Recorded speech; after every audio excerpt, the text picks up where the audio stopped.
தமிழ் தாய்க்கோ சிறிது ஏக்கம். அந்த ஏக்கம் கலைத்து உடல் சிலிர்த்து வந்தான் முண்டாசு கட்டுக்குள். மூளையும் தமிழன் இரண்டாக சேர்த்து நெருக்கி கட்டிய மீசை புலவர் பாரதி. 20ஆம் நூற்றாண்டின் தமிழ் கவிதைகளை வீரமும் சாரமும் மிக்கதாக மாற்றிய அந்த மாமலைக்கு பெயர்தான் மகாகவி பாரதி. அவன் சின்னசாமி பெற்றெடுத்த பெரிய சாமி. தலைப்பாகை கட்டி வந்த தமிழர் மகாகவி பாரதி நமக்கெல்லாம் கொடுத்துவிட்டு போன செல்வங்கள் 4. முதல் 3 குயில் பாட்டு, கண்ணன் பாட்டு, பாஞ்சாலி சபதம். 4வது என்ன தெரியுமா? கனக சுப்புரத்தினம் என்னும் பாரதிதாசன். பாரதியார் இல்லை என்றால் கனக சுப்புரத்தினம் கிடைத்திருப்பார்.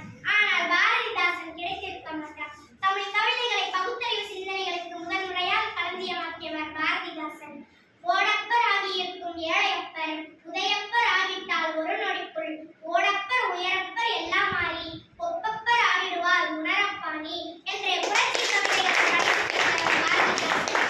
நற்றிணை நல்ல குறுந்தொகை 500 ஒத்த பதிற்று 10 ஓங்கு பரிபாடல் கற்றறிந்தார் ஏற்கும் கலியோடு அகம்புறம் என்று இத்திரத்தை 8 தொகை. முருகு பருநாறு 12 முல்லை பெருகுவல மதுரை காந்தி மறுவினிய கோல நெடுங்கல் வாடை கோல் குறிஞ்சி பட்டினப்பாலை கடாக்கடும் 10 நாலடி நான்மணி ஐந்தினை முப்பால் கழுகம் மறுவணிய இன்னிலே காஞ்சினோடு ஏலாது என்பவே கைநிலையவாம் கீழ்கணக்கு.